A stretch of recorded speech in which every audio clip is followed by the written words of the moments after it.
E aí galera, aqui é o Fabrício Carraro, Program Manager aqui na Alura, e bem-vindos e bem-vindas a mais um episódio da websérie Hipsters Carreira no Exterior, onde a gente sempre bate um papo com brasileiros e brasileiras que foram tentar a vida trabalhando com tecnologia fora do país. E nessa nova fase dessa websérie, a gente vai compilar os comentários dos nossos convidados brasileiros e brasileiras sobre um país apenas. Então vai ser um episódio sobre os Estados Unidos apenas, um episódio sobre o Canadá apenas, etc. Bom, então, sem mais delongas, indo para o episódio de hoje, a gente vai saber tudo sobre como é a vida, o trabalho e o mercado na África do Sul.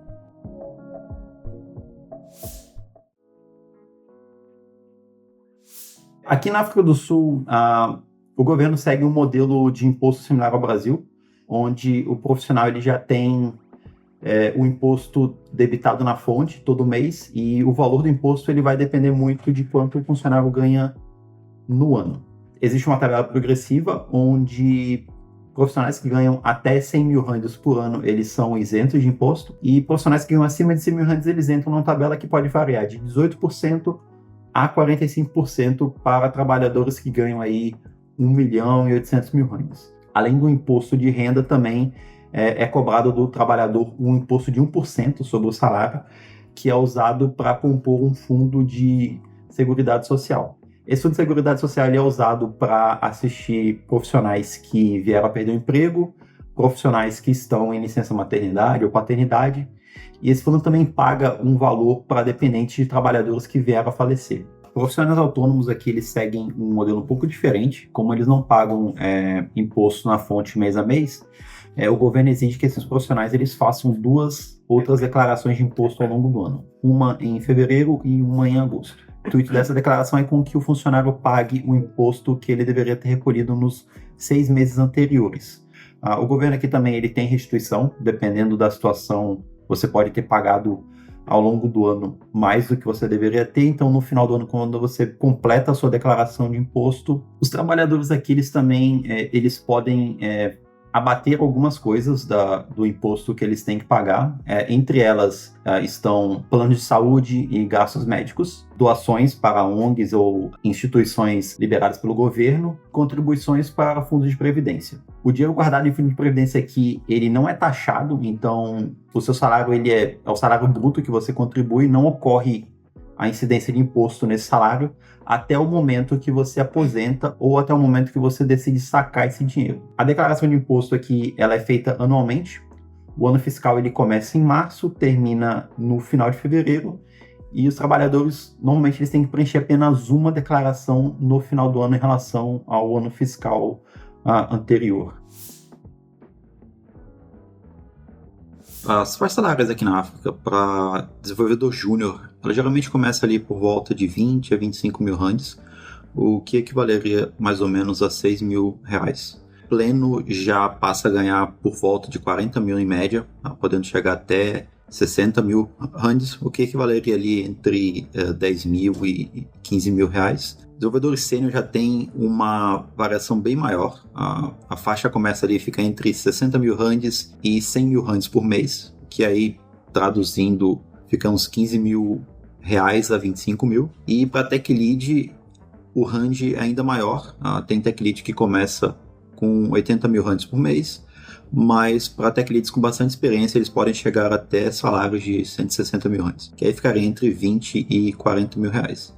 Só um detalhe, aqui na África do Sul não tem 13º e não tem FGTS, e a Previdência fica também por sua conta a fazer. Então, você, se fosse fazer um deparo com outros lugares, você tem que levar em consideração que no ano você só recebe 12 salários e você é responsável por recolher a sua própria aposentadoria.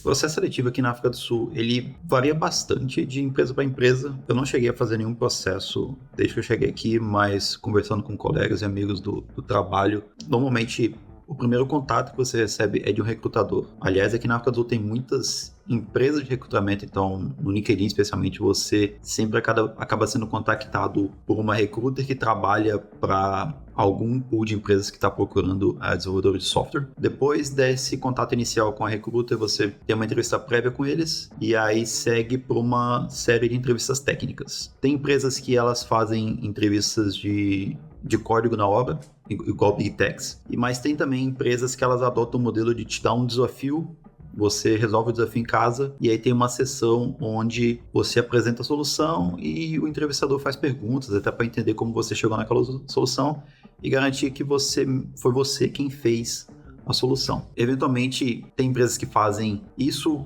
e depois seguem por uma entrevista de design, e tem empresas que seguem direto por uma entrevista com o gerente, que é o responsável pela vaga, e também não é incomum em startups o próprio CEO ser a pessoa que faz a última etapa, né? Que aí ele faz também até aquela avaliação do fit cultural e tenta te apresentar um pouco mais sobre a visão da empresa.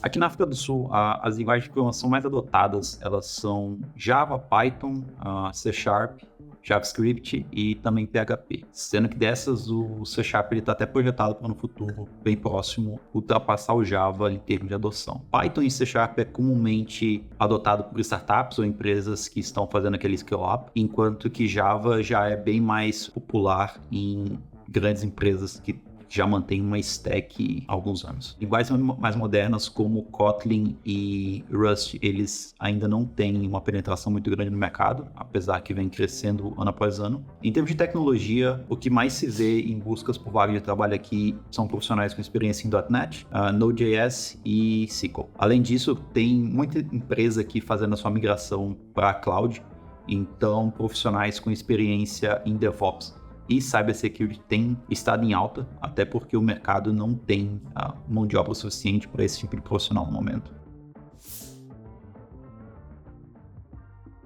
O processo de visto aqui na África do Sul, ele é um dos maiores entraves para quem quer se relocar para o país.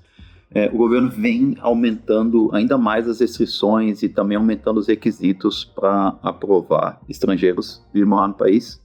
Eu acho que estrangeiros investindo não é tão complicado, mas se você está vindo tentar um visto de trabalho, que normalmente é aquele visto de critical skills, tem sido bastante complicado para conseguir a aprovação. Quando eu vim, há 6 anos atrás, a empresa ela tinha uma empresa parceira que era responsável somente para resolver o processo de visto para você, e normalmente o que eles procuram em termos de documento é validação de formação acadêmica. Você tem que fazer um cadastro aqui, no caso de TI, você tem que fazer um cadastro num órgão local, que é uma espécie de sindicato. Eles buscam alguns antecedentes criminais, etc. E tem a questão do sponsor da empresa, né? Então você precisa já ter uma oferta de trabalho para poder vir para a África do Sul. O processo todo, o tempo também varia bastante. Quando eu fiz o meu processo para vir do Brasil para a África do Sul, levou por volta de 6 meses. Isso porque a empresa já tinha uma certa experiência em fazer o processo de visto para brasileiros. Eu conheço brasileiros que vieram antes de mim e o tempo deles e até o processo foi bem mais complicado porque não tinha muito conhecimento sobre como fazer o processo de visto para imigrantes brasileiros. Acontece que durante a Covid os órgãos públicos, a maioria fechou, então acumulou um backlog enorme de visto, porque todo tipo de visto cai no mesmo backlog, porque é o mesmo órgão, então vistos de trabalho, eles caem junto com vistos de esposa, com vistos de turismo, com visto de refugiado, todo tipo de visto cai no mesmo pool. E como isso acumulou durante a Covid e o órgão do governo já era um órgão que trabalhava sob grande estresse, o tempo ficou completamente louco. Eu conheço brasileiros que são pessoas casadas com sul-africanos, eles têm até filhos, tem mulheres que não conseguiram renovar o processo, renovar o seu visto de esposa, que é um outro problema. Então, até pessoas que vêm para a África do Sul e acabam casando com pessoas locais, o governo não dá imediatamente um visto permanente, ou até o processo para tu tirar residência permanente não é tão fácil. Então eu conheço brasileiras que moram em Cape Town há anos, têm famílias aqui, com locais, e ainda vivem com visto de esposa, o que não permite elas de trabalhar, e tem que ficar renovando de tempos em tempos. Primeiramente, o custo de vida ele vai variar muito, dependendo do centro urbano onde você mora. no interior ou centros urbanos menores, o custo de vida é relativamente mais baixo. Nos centros onde tem os principais mercados de TI, que são Joanesburgo e Cape Town, o custo de vida é relativamente alto. E até dentro da cidade você tem certas bolhas onde o custo é ainda mais alto. E aí isso vai variar dependendo de o quão seguro é a área, o quanto de infraestrutura tem nessa área. O principal custo que você tem é de aluguel. É um custo bem alto comparado ao padrão de salários que se pagam aqui. Você consegue um aluguel um pouco melhor se você morar num centro um pouco mais afastado, mas acontece que a cidade aqui ela não é muito densa, então ela é bem espalhada. Então se você escolher morar distante, aí talvez você tenha que trabalhar no escritório que fica mais no centro, você vai enfrentar aí um trânsito diário que não é legal e vai ter os custos com locomoção, carro, a gasolina, etc. Mas se você for morar no centro, você vai ter que lidar com um preço inflacionado de qualquer amenity que fica em volta. Então, o mercado é relativamente mais caro do que fora do centro.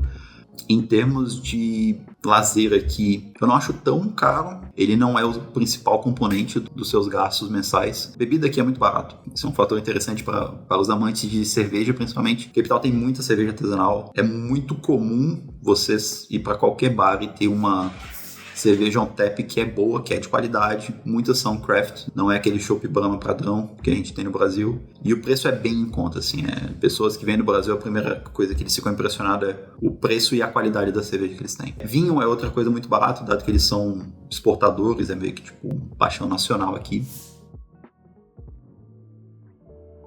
A cultura de trabalho aqui na África do Sul ela é de certa forma parecida com o do Brasil, vai variar bastante de empresa para empresa. A empresa que eu trabalho, ela é uma empresa grande, então não tem tanto essa problemática com hora extra para entregar task, trabalhar até tarde. É bem tranquilo com relação ao chefe. Na minha empresa, por exemplo, a gente ainda está trabalhando no modelo híbrido. Antigamente, até antes da Covid, assim, não era um problema um dia ou outro você pedir para trabalhar de casa, para resolver algum problema. Em termos de confraternização, eles têm, assim, a cultura, talvez não seja tão engrenado quanto no Brasil a cultura do happy hour, de sair para beber com o time, mas, por exemplo, na minha empresa tem um happy hour semanal que as pessoas podem descer, lá é no próprio escritório, mas até assim, entre os times a gente tenta manter ali uma cultura de uma vez por mês, às vezes, depende também do orçamento da empresa, mas sempre tentar sair para fazer um almoço entre o time, ou sair para fazer um happy hour entre o time. Uma coisa que eu não vejo tanto aqui, que eu via um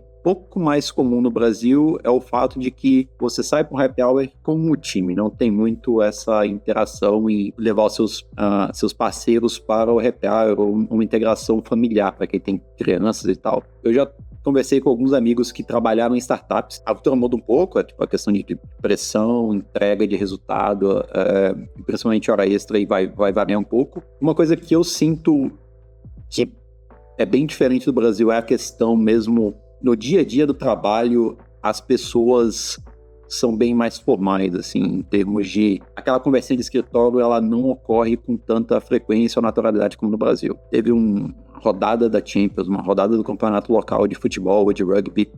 Você não chega no escritório e tá aquela galera conversando sobre esse tópico, você não vê muito a galera conversando sobre um tópico fora do trabalho, dentro do ambiente. O povo sul-africano, em termos culturais, ele é bem acolhedor. Tanto eu quanto minha esposa, desde que a gente chegou aqui, a gente se sentiu bem acolhido. É muito comum quando a gente sai por aqui, a pessoa percebe pelo nosso sotaque que a gente não é local, e quando a gente fala que é do Brasil, eles têm curiosidade sobre o país, eles querem saber sobre a nossa cultura. Quase sempre a gente ouve que a pessoa é doida para ir pro Brasil. Eu, aliás, conheço algumas pessoas que já foram, assim, amaram a cultura brasileira. Em termos culturais, aqui também uma parada bem interessante é que existem várias subculturas aqui, que é um pouco diferente, acho que, do Brasil. Então, por exemplo, aqui tem muita influência indiana, então tem muito descendente indiano aqui. A presença muçulmana também é muito forte, tem muita gente que é muçulmana aqui. Então é bem interessante que você vê que cada cultura tem, sei lá, suas preferências culturais. Por exemplo, em termos de esporte, o cricket aqui, ele é muito praticado tanto por muçulmanos quanto por indianos. O rugby, ele é praticado em sua maioria por descendentes de holandeses que desde sempre praticaram esse esporte. E os negros aqui, o principal esporte que eles gostam é o futebol. Então, tu até vê assim, essas diferenças culturais se traduzindo para preferências assim, esportivas e outro tipo de preferência. Uma curiosidade interessante que eu já ouvi de muita gente que trabalha comigo é que, para muitos sul-africanos, a principal refeição que eles têm é a janta. Então, assim, especialmente no trabalho, assim, eu costumo... Parte do meu time não tem, assim, um desespero por almoçar. Às vezes eles vão almoçar, eles podem comer um sanduíche ou alguma coisa rápida, um wrap. A refeição principal do dia acaba sendo a janta. E até porque muitos têm família, então, assim, eles tratam isso como é a refeição que eu posso reunir minha família. Do ponto de vista, assim, de fazer mais amizade com locais, aí eu já acho que eles, diferente do brasileiro, eles são um pouco mais reservados. Não é tão comum, assim, o pessoal no trabalho decidir fazer um churrasco em casa, ou a pessoa te convidar para ir na casa dela, assim, entendeu? Aqui na África do Sul existem 12 línguas oficiais, uma delas sendo uma língua de sinais, que foi desenvolvida aqui.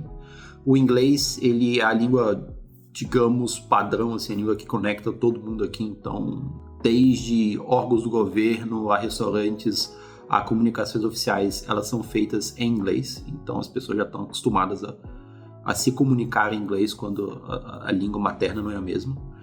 Além delas, existem 9 línguas de tribos originárias aqui da África do Sul e uma língua de colonos holandeses que se assentaram aqui há séculos atrás. Essas línguas, a proporção de pessoas que falam, elas vão variar de região para região. Então, por exemplo, na região onde eu moro, além do inglês, tem muita gente que fala o afrikaans e fala o Xhosa. O Xhosa, um detalhe interessante, ele é a língua de cliques. Vocês podem procurar na internet. Um dos fonemas é um clique feito com a língua dentro da boca. Eu não consigo fazer, já tentei, é bem, bem complicado, mas é bem interessante você ouvir as pessoas falando essa língua, porque é algo bem diferente. No geral, como falei aqui, as pessoas já estão acostumadas a se comunicar em inglês. Nas escolas, a maioria das escolas, a língua padrão também é o inglês, então você é educado em inglês ao longo dos seus estudos, mas as pessoas são incentivadas a também aprender outras línguas enquanto estão sendo educadas. Então, não é incomum aqui na África do Sul uma pessoa que fala pelo menos 3 línguas, porque ela vai ter uma língua materna que ela fala em casa, ela vai ter o inglês que ela vai aprender tanto na escola quanto na rua, e muita gente escolhe também aprender uma terceira língua ao longo dos seus estudos. É até interessante quando a gente que é brasileiro e que quase ninguém está acostumado assim, a falar inglês, a maioria teve que falar inglês quando saiu do Brasil. Quando a gente fala aqui no Brasil, as pessoas não falam inglês, a gente só fala português.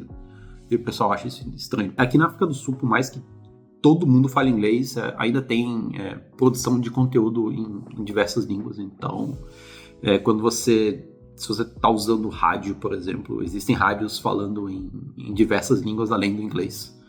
E até ao longo do show, às vezes o cara muda a língua, o que é bem engraçado, não sei como é que as pessoas lidam com isso aqui, mas tu acaba encontrando produção de conteúdo em diversas línguas também além do inglês. Ano passado teve o Mundial de Rugby e existiam canais que se falava a transmissão era em afrikaans, então os comentaristas falavam afrikaans. Tinha canais que a transmissão e os comentaristas falavam em inglês, e alguns canais que os comentaristas falavam em Xhosa, Zulu ou outras línguas. Em uma das transmissões, aliás, eles ficavam alternando na mesma transmissão, então parte da transmissão os comentaristas estavam falando inglês, depois eles mudavam para afrikaans, depois mudavam para Xhosa e por aí vai. É algo bem engraçado e até diferente assim, de países que só têm uma única língua materna. Aqui na África do Sul, para você dar entrada na cidadania, você precisa já ter um documento de residência permanente há pelo menos 5 anos no país, ou você precisa estar casado ou casada com um sul-africano. O documento de residência permanente, ele também é um outro processo que você tem que seguir aqui, e existem algumas categorias que permitem com que você tire esse documento. A mais comum seria profissionais que têm um visto de trabalho permanente no país, mas também tem as opções como um profissional que pretende abrir algum negócio na África do Sul, ou se você for uma pessoa comprovadamente financeiramente independente, ou se você for uma pessoa aposentada também financeiramente independente. Cada processo você vai ter que ir pelo Home Affairs, que é o órgão que controla toda a emissão de residência permanente, cidadania, visto de trabalho aqui na África do Sul. O processo em si é bem demorado, é bem complicado. Assim, normalmente, pessoas aqui que eu conheço, eles tentam dar entrada por meio de uma empresa. É muito mais confuso e difícil você conseguir ter um resultado favorável fazendo o processo inteiramente por si só. Eu moro aqui com um visto de trabalho. Quando o meu visto de trabalho expirou pela primeira vez, eu tentei dar entrada na residência permanente, mas devido à fila de requisições está muito grande, porque o órgão aqui, o Home Affairs, ele fechou durante a pandemia, e depois que reabriu ele nunca mais conseguiu regularizar a fila de demandas que eles têm. Eu fui... A empresa que cuidou do meu processo de renovação do visto me recomendou primeiramente renovar o visto e depois, então, dar entrada no processo de adquirir a residência permanente. Porque o processo do visto já era esperado ser demorado e o processo de residência permanente esperava-se que demorasse ainda mais. Para referência, o tempo que levou para eu renovar meu visto foi aproximadamente 1 ano, desde a coleta de documentos até a entrega do meu visto. Em termos de dificuldade do processo, eu não conheço ninguém que tirou a cidadania, mas eu conheço muitos brasileiros que tiveram muita dificuldade em tirar o documento de residência permanente. Inclusive, eu conheço várias brasileiras que chegaram a ser casadas com sul-africanos, tiveram filhos, e ainda assim elas não conseguiram emitir o documento de residência permanente na África do Sul. Algumas tinham até que ficar saindo do país a cada 3 meses para poder retornar ao país com visto de visitante. Então, assim, o processo, além de confuso, não tem garantia de você conseguir retirar o documento no final do processo. É bem difícil. Um benefício, porém, quando comparado a pessoas que vivem aqui somente com visto de trabalho, é que para casais, geralmente você acaba tendo um dos casais emigra para a África do Sul com um visto de trabalho, mas o parceiro ou parceira, eles não têm permissão de trabalho no país. Eles vêm com visto de spouse.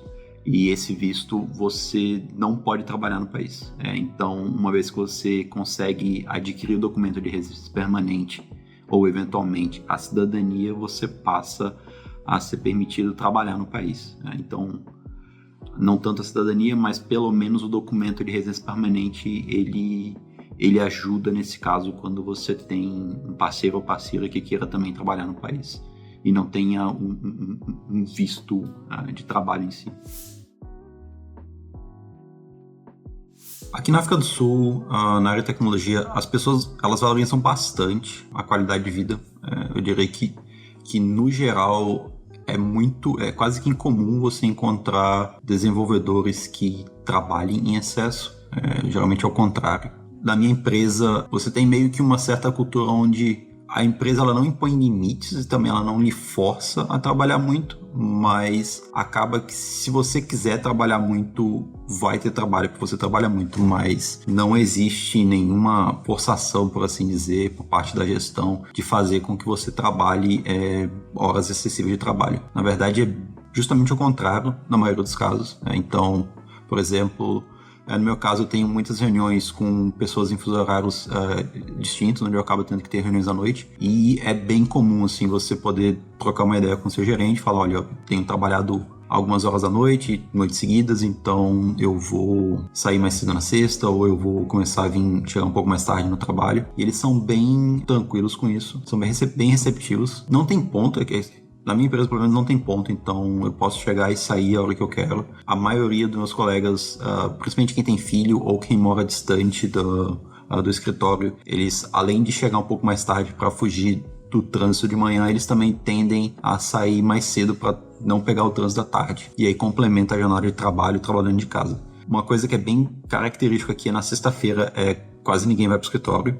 Também as pessoas que vão, elas quase sempre saem mais cedo. Uma coisa que é mal visto, na verdade, e é até difícil você conseguir audiência se você precisar marcar uma reunião para sexta-feira à tarde. É muito comum pessoas dos Estados Unidos tentam marcar reunião na manhã deles com a gente aqui no final da tarde e normalmente é rejeitado. Isso é quase que o No Meetings Friday é bem respeitado aqui, assim. A maioria dos times, eles evitam muito fazer qualquer tipo de reunião na sexta-feira. Em termos de discriminação, a África do Sul tem uma história conhecida mundo afora sobre o período do Apartheid, que acabou em 1994, com a eleição do Mandela. E foi quando acabou um governo que era de minoria branca e passou a ser um país democrático onde todo mundo tinha direito ao voto. Até hoje, assim, 30 anos depois, tu ainda vê no país muito das marcas disso. A África do Sul não é conhecida muito como um país que sofre com xenofobia, mas ainda tem um problema racial aqui muito forte. Particularmente falando, eu nunca sofri preconceito algum aqui com sul-africanos. Eu sempre fui muito, muito bem respeitado, nunca tive problema. A minha esposa, que ela é parda, a gente já experimentou certos preconceitos, ela já experimentou certos preconceitos, eu diria sutis, assim, não foram muito escancarados, especialmente quando a gente estava fazendo uma viagem mais para o interior do país. Ela percebia muito pessoas olhando de maneira estranha para ela, especialmente pessoas mais velhas, que no interior do país tem muito, assim, essas famílias mais velhas, mais tradicionais, um pouco parecidas assim, com o Brasil. Então, nessas regiões, ela sofreu um pouco. Em termos de xenofobia, a África do Sul tem um problema racial bem mais complexo dentro da sociedade. Falando com locais, falando com outras pessoas, eles têm certo problema aqui com imigração do continente. Então, assim, a África do Sul, os padrões do continente, ela é uma economia bem robusta. Então, tem muito caso de imigrantes ilegais vindo do Zimbábue, vindo de outros países do continente, especialmente os países que fazem fronteira com a África do Sul. E já ocorreram alguns embates, alguns protestos até bem agressivos com relação a esse fluxo migratório. Então, de volta e meia aparece alguma coisa no jornal, algum problema, alguma tensão com relação a esses protestos. Os perrengues que a gente passou aqui quando chegou na África do Sul, a maioria foi relacionada à língua. Além do inglês, tem o fato de que tem outras línguas oficiais aqui, então nomes de lugar, restaurantes, ruas, a maioria das coisas não é inglês e a gente tem uma dificuldade enorme em pronunciar o nome desses locais na língua deles. Então, sempre que a gente se comunicava com um local ou a gente falava com alguma pessoa daqui que a gente precisava ir em algum lugar ou a gente queria conhecer algum lugar ou essa pessoa dava uma indicação de algum lugar pra gente conhecer, a gente sempre tinha que pedir pra pessoa mostrar no Google Maps ou a gente mostrava o local no Google Maps para poder ter uma comunicação com algum local. Além disso, por causa da dificuldade com o inglês, já teve casos onde eu paguei uma conta, eu falei um valor pro garçom, ele entendeu outro, ele passou esse valor. Era uma mesa com várias pessoas pagando, então no final a gente foi embora, eu tava para entrar no Uber e então veio o garçom correndo falar pra gente que a conta não tinha fechado, alguém não tinha pagado. E o que aconteceu foi que o valor que eu falei, que eu achei que eu falei, o que ele entendeu, não era o valor que eu tinha que ter pago, então eu ia acabar dando um calote no restaurante porque eu não conseguia me comunicar direito com o garçom. Um outro sufoco, perrengue que a gente passou aqui quando chegou, é o fato de que a gente não tinha noção de preços. Então, assim, a gente estava tentando refazer o nosso orçamento e quanto custa uma saída para o cinema, quanto custa o mercado, quanto custa um restaurante.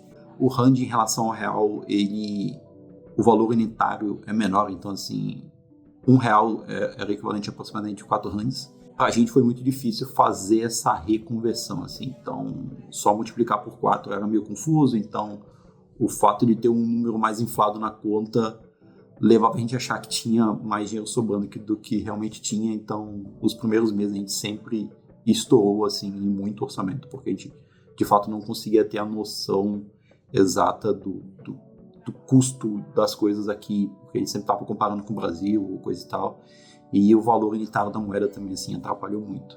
Um outro mico, assim, perrengue que eu frequentemente passo, na verdade, até hoje, é o fato de que eu tenho um cachorro aqui.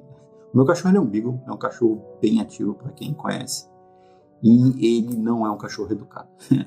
Tentei educar, a gente pagou até um adestrador no Brasil, mas não deu certo.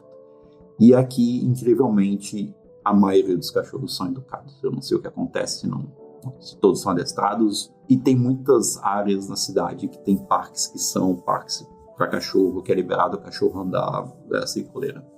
E acaba que perto da minha casa tem um parque onde eu posso soltar o meu cachorro. Porém, esse parque, durante a primavera, especialmente, que o clima aqui fica bem aprazível para ficar fora de casa, muita gente faz piquenique nesse parque. E em algumas situações ocorreu do meu cachorro atacar uma mesa de piquenique. Um dos casos, ele roubou diversas coisas de uma mesa com diversas idosas. Era um piquenique da terceira idade, assim. As vovós ficaram bem chateadas. Eu peguei meu cachorro. Quando eu consegui pegar meu cachorro, eu simplesmente coloquei a coleira dele, pedi desculpa, fui embora. Isso, infelizmente, aconteceu mais de uma vez. Então, geralmente, isso é um dos sufocos que eu constantemente passo aqui devido ao meu cachorro. Bom, pessoal, espero que vocês tenham gostado de mais esse episódio da websérie Hipsters Carreira no Exterior. E se você gosta dessas histórias de brasileiros e brasileiras tentando a vida fora do país, a gente tem aqui no Aluraverso o nosso podcast, o Dev Sem Fronteiras, onde toda semana eu, Fabrício Carraro, bato um papo com brasileiros e brasileiras como essa, mas sempre com um episódio focado em uma pessoa apenas em diversos países do mundo. Vai lá seguir a gente, dá 5 estrelas pro Dev Sem Fronteiras. Além disso, se você quer acompanhar as novidades e tendências do mercado de tecnologia, não deixe de seguir a gente lá no Instagram, a nova página da rede, a nossa rede hipsters.network, tá imperdível. E uma coisa que você deve ter notado é que todos esses brasileiros e brasileiras, para ir para fora, eles tiveram que aprender um outro idioma, inglês ou espanhol.